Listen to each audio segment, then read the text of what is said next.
This is the Men's Human Rights Discord conversation on false accusations, recorded on May 8th, 2020.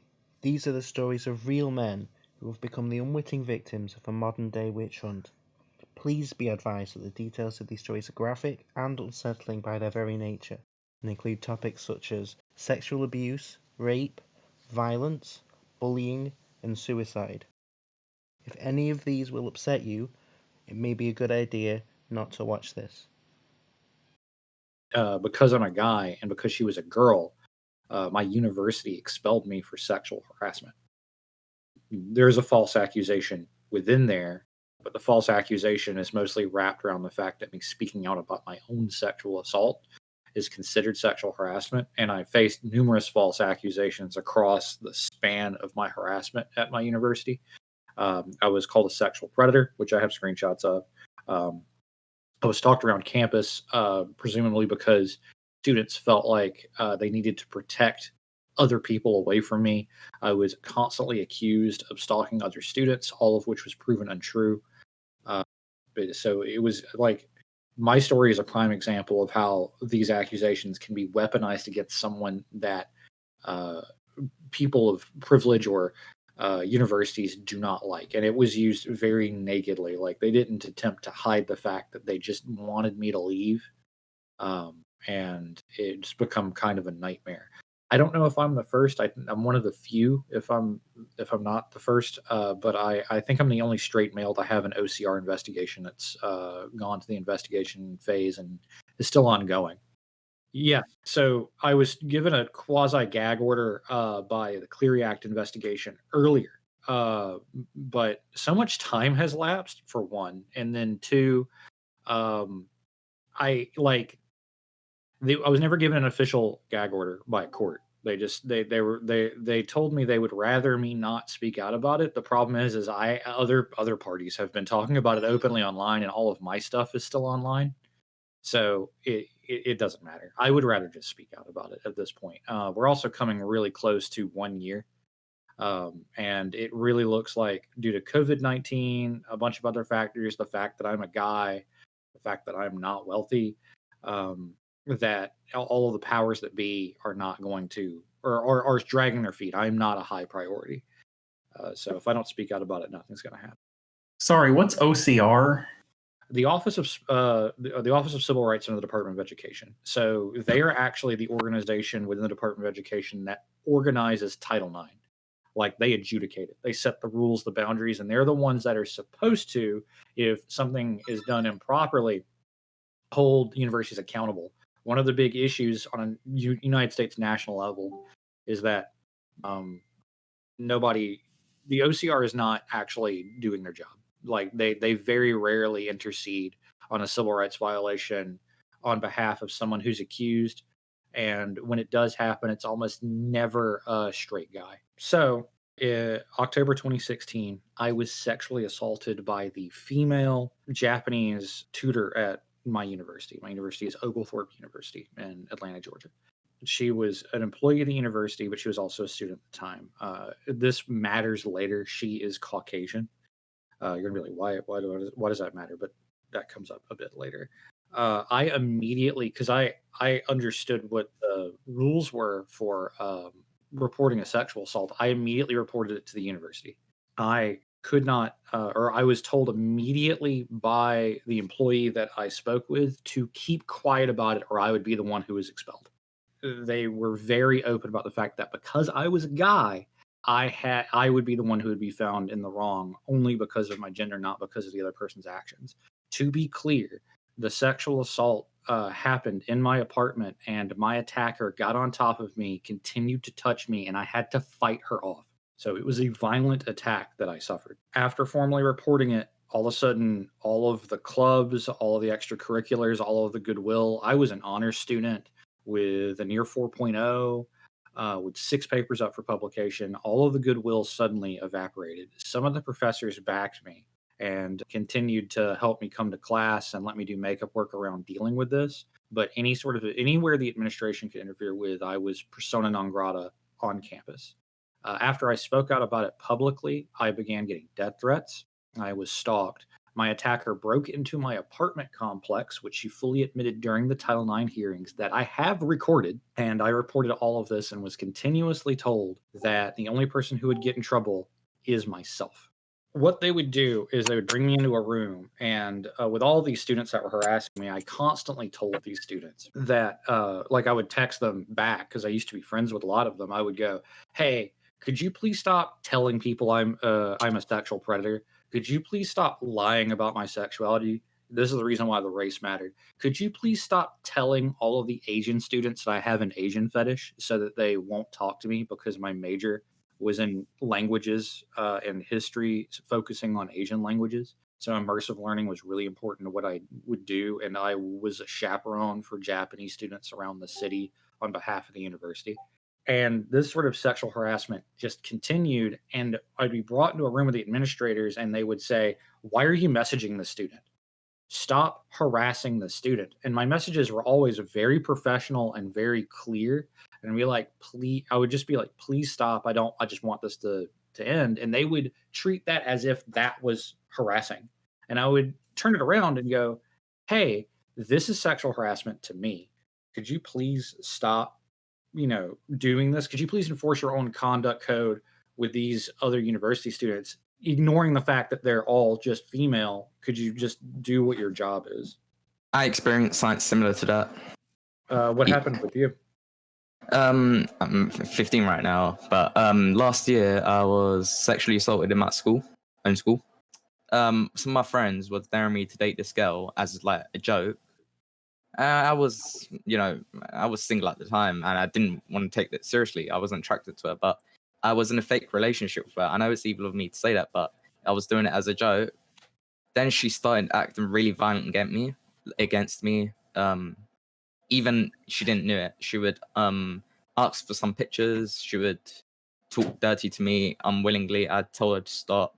She would make fantasies up. Jesus. Then in school, I tried to walk away from her, but she grabbed my wrist. She kept on leading me to the cafeteria where no one was there. She kept on trying to kiss me. Then I tried to push her off. Then I went to the teachers, obviously. But I tried telling them, can we do an investigation about this? And they said, well, there's no evidence to back this up. And I'm like, because there is no evidence, you need to look for the evidence. Like, you can't just say there is no evidence without looking at it. And there was an accusation to another student last year. It was a girl to a boy, and they took it seriously. And there was no evidence, and they took it seriously. They even kicked out the boy for crying out loud.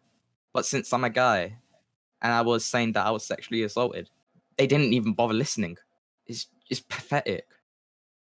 And I know exactly what you're going through, because that's a lot of the same treatment that I dealt with. I was also in my situation. They would be like, well, it's a lot of he said, she said. And then I went above and beyond. I was an older student at the time. I was 30, and I had been involved in police investigations before on the police's side, helping them. I used to run an IT firm in Southwest Georgia. And in Georgia, you can legally record someone else's conversations so long as you're in the recording. It's a one-party rule. So I took my cell phone, I wear a blazer, I put it in my sports jacket, and I turned on the recording, and I backed up all of my messages. And I came back to them. I'm like, here's copious amounts of evidence for all this harassment. Like, here are chat logs of the students reading a rape fantasy story that they wrote about me in the dorm. That's what happened to me as well. I also got a text from her making stories up of how she wants to caress me, I think. And I showed it to the teachers. They took it out of my phone. They apparently looked at it, but apparently lost it. Yeah. I'm not kidding. That's ridiculous. Yeah, it's the same sort of thing. Like, they got really angry. They'd be like, that's not enough evidence. They tried to destroy the evidence.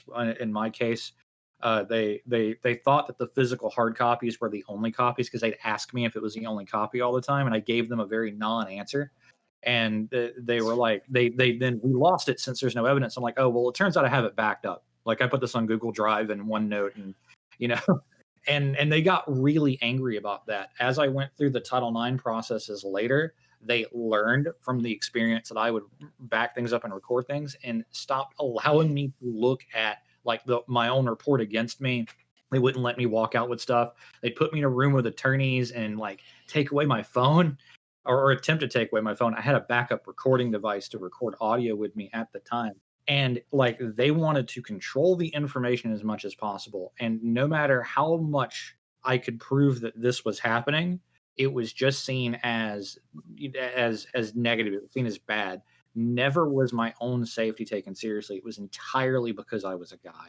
But if you look at other cases as well, where the victims were women, they take it seriously, even in the absence of evidence. My brother is saying as well that they take it too seriously because of the Duluth model. So yeah, it's really biased.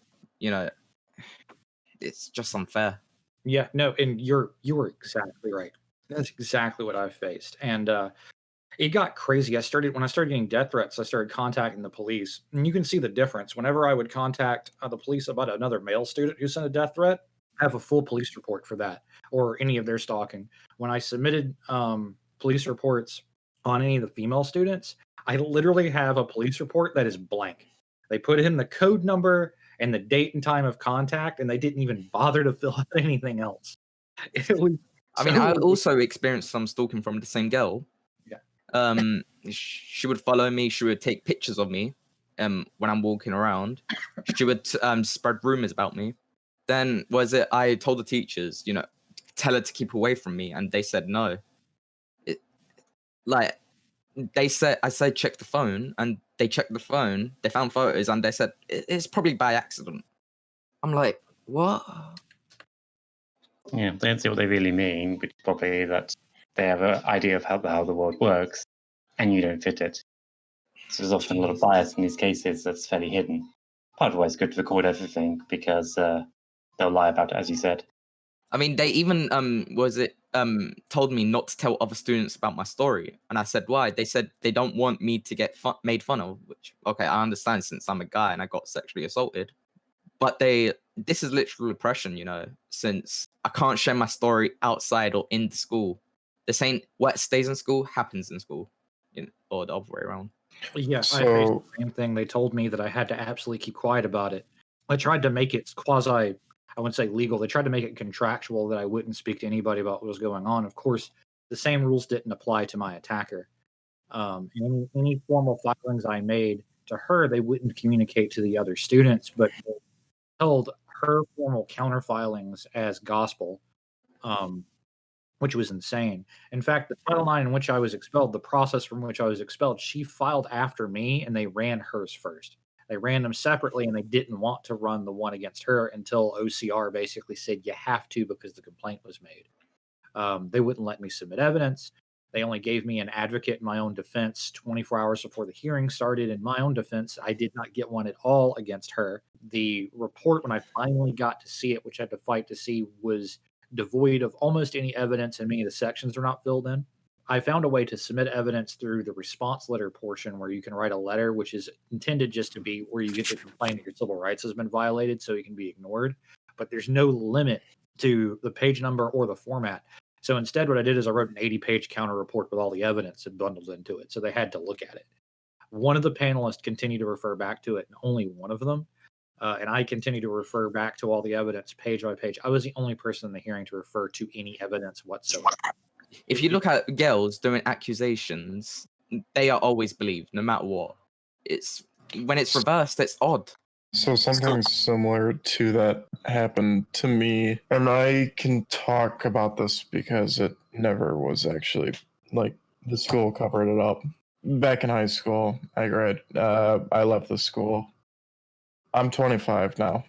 This was my freshman year in high school. I went to a boarding school. And I was taken to a party one afternoon by some of the senior class, and the senior class girls, they were like, yeah, come on with us, we'll have some fun and shit. And so I went with them, not thinking anything of it. I had some alcohol. I had been accustomed to alcohol because my parents had taught me hey, look, this is what I had some before, so I knew where my limits were and stuff. Well, apparently one of the girls had snuck something into mine, and I don't remember majority of that night. But apparently, what happened to me that night was I had been sodomized and brutally raped by 3 of the girls that had taken me to that party. Were you unconscious? I was, and they owned up to it. That was the best part about it. They owned up to it and everything, and it was pretty much a slam dunk because I confronted them and I said, "Why did you do this to me?" And they just laughed and they said there was nothing that I could do to them because they were 3 of the most popular people at the school, and their dads gave all this money to the school. It left some very deep scars on me, and to this day it still does. And actually, in my junior year of that school, I tried to commit suicide. I swallowed a bottle of pills and woke up in the hospital because of it. Because I had never fully gotten over that shit. I mean, I still can't get over it. I still think of it every day. You know. I now am in therapy to try to help cope with some of it, and The school also recommended me therapy, which I do go to, but I don't want therapy. I want justice. Like, it's unfair. yeah, I'm with both of you. I also go to therapy every week, and I am officially diagnosed with PTSD from my experiences, and my therapist attributes my symptomology directly to what the school did. I have flashbacks to the hearings because it wasn't just that my attacker physically assaulted me. It was also that throughout the process, I had no agency. And going through the Title IX process, where I brought all the evidence and I had everything, and I wasn't being heard, and no one was listening to me, I wasn't treated like a human being, and all my civil rights were violated. It was like I was being raped again. That's because Title IX and universities, it's a feminist controlled system. So men just don't get those civil rights. They don't get that basic respect. I don't know what else. It's unspeakable. And it happens a lot. I mean, the fact that we're talking about this now, it happens a lot more than most people will ever hear about. It's 1 in 6 men. Have you heard of that? Heard of that? There's even a website for it, a charity called 1in6.org. I've heard of it. Yeah, it's a good charity. Yeah, bless them. Bless them. Yeah, it was through 1 in 6 and RAIN that I actually found the rape crisis center that would take me in. Yeah. Most rape crisis centers don't deal with men that often, and I dealt with a lot of rejection just trying to find help. I mean, I found sympathetic people, but a lot of times they'd be like, "Yeah, but you can't come here because it'll make the majority of the women who come here uncomfortable for a guy being here." And That's why men get refused off the shelters. yeah, and I was homeless for a part of this. So after I kept making reports and I reported some other ancillary conduct code violations by other students, I was coerced out of my apartment lease. I had an apartment adjacent to campus, and Vice Dean Palder came into my apartment while I was talking to a police officer in my apartment, showing him evidence, and demanded that I come with her. She tried to take me to the school therapist, wanting like some sort of like diagnosis of schizophrenia or something like that, and it didn't. Like my therapist at the time was just confused, and then like, what's going on? It looks like this guy's just reporting crime. And then she took me over to the leasing agency where, which was just across from where my apartment was, and the leasing agent was like, "You have to sign this." And the dean stayed like 2 feet away from me, away from my, or not 2 feet, like 2 inches away from my face, and wouldn't get out of my personal bubble, and just was like, "You have to sign this or you're expelled immediately." I had nowhere to go after that. I was on the streets for almost a year, and homeless shelters wouldn't take me in.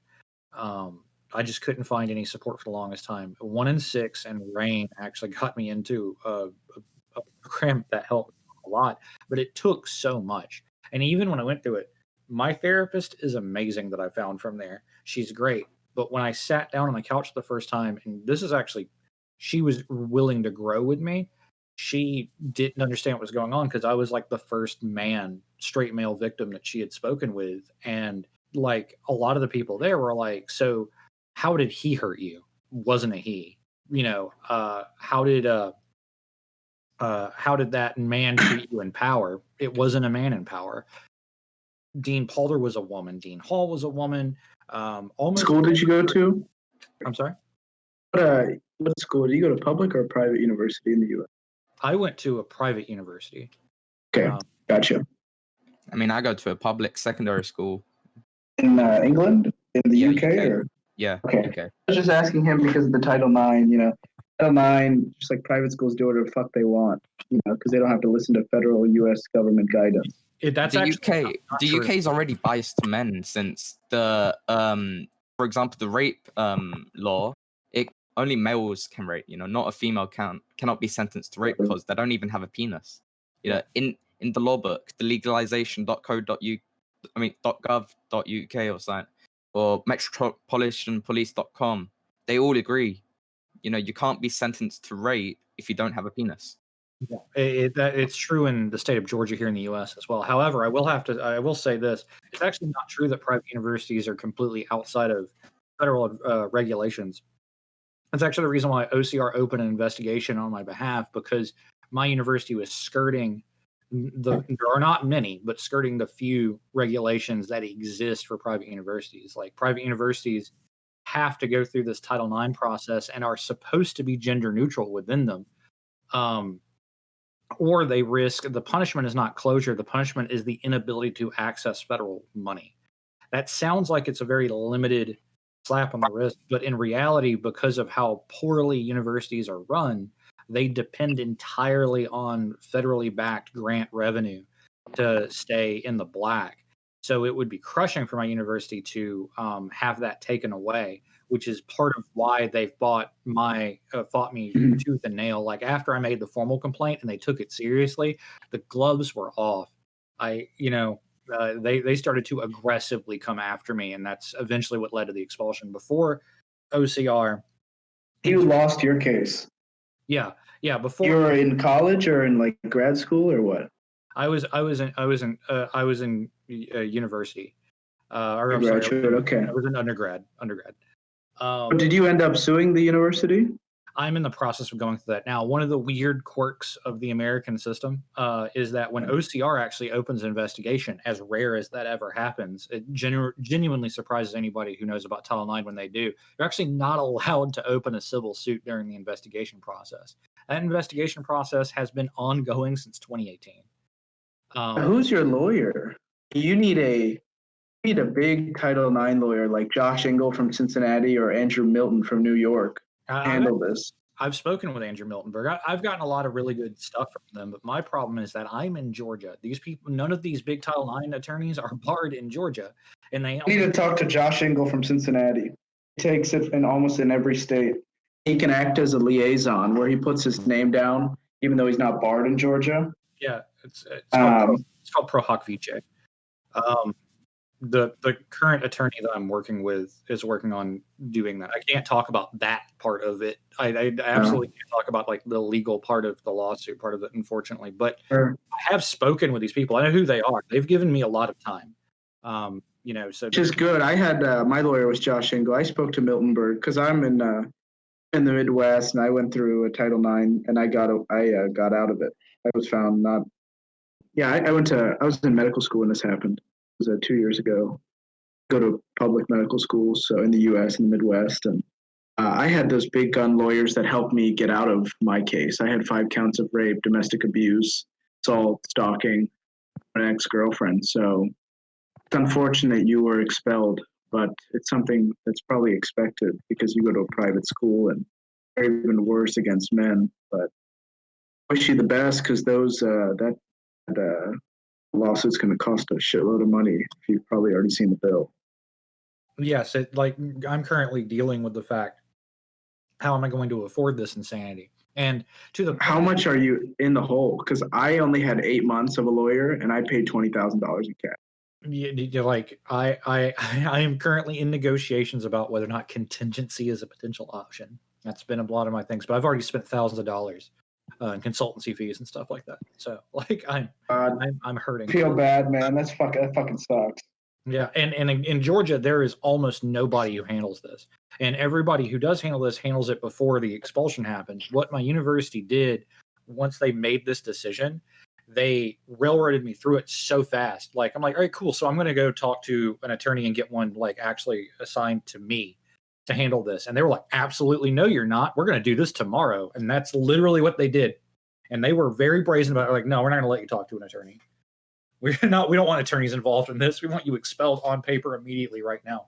They can't. I mean, that's not legal. They can't tell you not to talk to an attorney. Right. A lot of the things they can speed everything up. I mean, that's how they circumvent it. They just speed everything up. They don't hear your side of the story, and they make you go to a fucking hearing where you're not prepared. I mean, of course you're not prepared. Yeah. You can prepare in one night.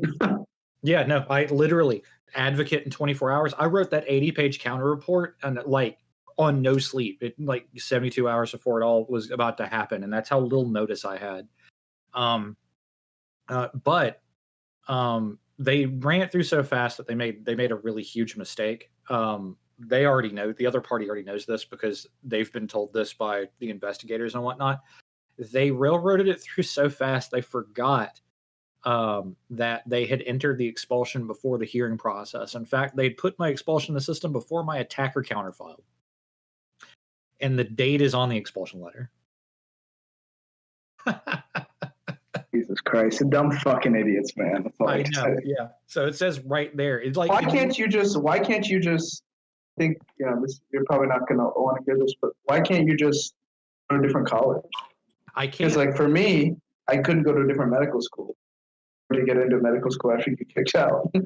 So what's really messed up is that I was formally accused of sexual harassment, and like on paper, it's the fact that you accused a girl of sexual assault is like the primary charge, which is so messed up by itself.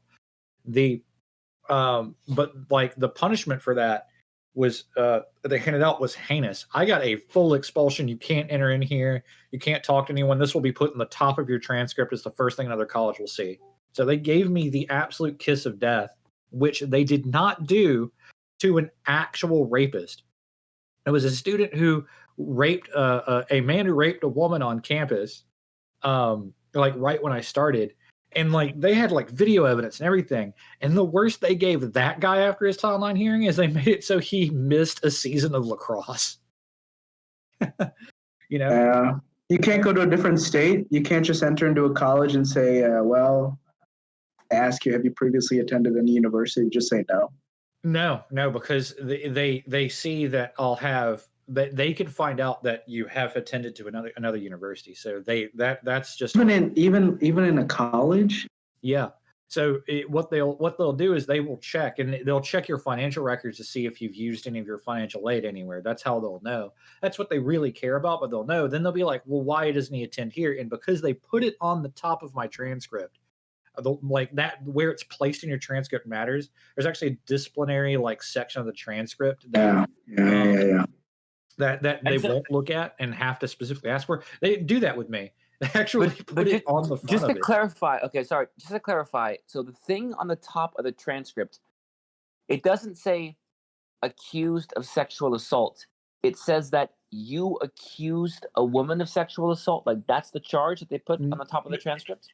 On top of my transcript, they'll have to look at the disciplinary version to get details. But it was that you've seen this transcript. I don't believe the accusation. That's what it says, is that you made an accusation, and that's written as if it's a charge against you. That part, what it's actually about, the actual individual charges are only back in the disciplinary. The front of my transcript reads permanently dismissed from the university for heinous sexual harassment. Yeah, because you committed the section. I mean, you didn't commit it. You know what I mean? Yeah. You were found. You were expelled. So. Yeah, that's what. That's a problem. You have a black mark on your record, and you need the circuit court to overturn this. Yeah. If you've read the decisions, it's going to go to the circuit court, and then the judge is going to overturn it over a 3-year process. Then you can go back to university. Right. Or I have a small silver lining because everything is so messed up and there are more federal investigations dealing with my situation than just OCR now. that I can't go into detail about. The appeal, the internal appeal, has never been finalized because there's an appeals process every university has to go through. They don't give them any boundaries, so the appeal process can be like, the next day, no, and no oversight, which is what happened in the case against my attacker. But with mine, my appeal is just dangling out there in the wind. It's entirely feasible in legal theory. The personalities involved would probably never go for this, that they could just internally say, we did the wrong thing. Here's everything back. Let's publish those 6 papers, get you through here, and be done. And I honestly think that the reason why the appeal isn't done is not just because of the investigations. It's part of the dangling, hey, you'll take a lesser settlement once we all actually get to a position where we can have that negotiation. It's being used as the carrot, so that they can try to get out with the least amount of damages as possible because it's so broken now, which is nakedly corrupt. It just shows you that the process has absolutely nothing to do with the facts and what happened. It's entirely legal, political, strategic. I believe the reason that Title IX, came about was because the colleges were basically getting flocked by all these accusations. It was making them look bad. They wanted their own internal process so that they could basically look better and get rid of these people, anyone that was accused, just so they'd look better, so they were seen to be doing something about it. No, the first thing they look at isn't even whether or not you're the accused. It is biased towards the accused, obviously, but. Yes, I'm saying that is the case in your case especially, but basically it's just that they want to get the cases done and out there. They want to be seen to be doing something, right? Yeah. There's absolutely that, and then the first thing they look at when they're sizing up the parties involved is how much money do they have, and can this person be a donor? Because if you have to have a lot more money, but if you have boatloads of money and your family has political backing, and you're a guy, you can kind of get away with whatever you want. But if you're any average Joe Blow and you're the guy, you are absolutely screwed. And that's the thing. And I have a double whammy. Not only is my attacker a girl, she's also privileged. Right after I made the formal accusation, the Title IX accusation that they initially ignored, her name appeared in a plaque of donors.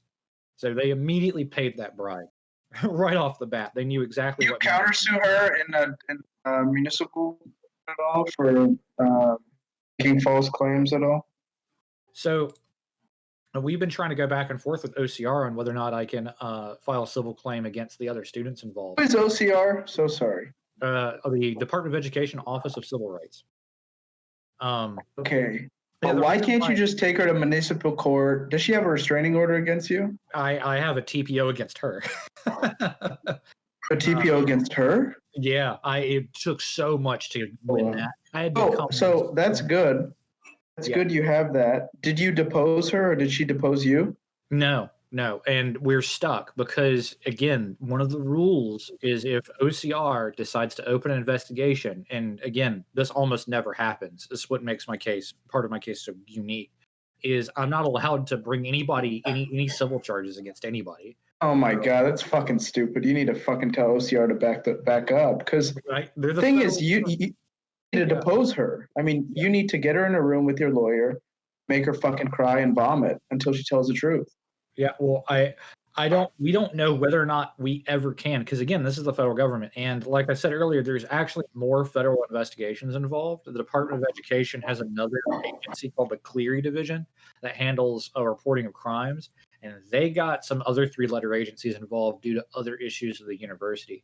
So this is a nightmare that goes beyond just taking a civil case out, and they can restrict your ability to file a civil claim. The good news is that means that they're told is a legal term for meaning all statutes and limitations are pushed back while that is going on. But they apparently absolutely can go while our investigation is going on. So you don't interfere with it. You can't sue anybody.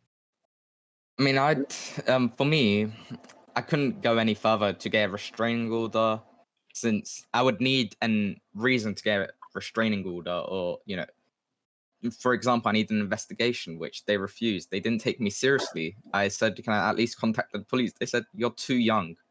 I may be too young, but I know how to handle myself. And my brother tried to handle it himself as well, but they didn't. They said that there's nothing to do in their investigation, but he said you didn't even try. Like, it's unfair. I feel you, and I've been through a lot of that. I got lucky with the TPO. I went to a judge in a different county that she happened to reside in, and to get this TPO, and I'm sitting in a courtroom with mostly women accusing men. Most of the women who accused men would come up to the judge in chambers, and we would go in like little groups. So I got to see some of them, and they would just be like, "I feel threatened. I want him out of my house." The judge would just sign off on it immediately. When it came up to me, I had a backpack stacked full of papers and everything, and the judge asked me every little question. If I didn't have this so thoroughly documented, I would have walked out of there empty-handed. And I mean, I had to have her telling me the models of the guns that she owned, the recording of her admitting breaking into my apartment complex from the hearing. That's because when you have a TPO filed against you, you have to relinquish all firearms. Right. And like other people were coming in there and they're like, my husband owns a firearm. And they would be like, done. We're like, she really owns a firearm? And I'm like, yes. What are the makes and models of each of those firearms? And I'm like, all right. Here's literally her describing each one of them in detail on which one she carries on her at all times. I was grilled to every little detail about it. And then I had to sit there and I was the last person that the judge ruled on. So she sat back in chambers for the entire time and then finally signed off on the TPO. Like really, really weighed on whether or not she wanted to do it. Because I was a guy and it was a girl. It was so unorthodox. The amount of documentation that I had to have to be able to be treated like a normal human being is insane.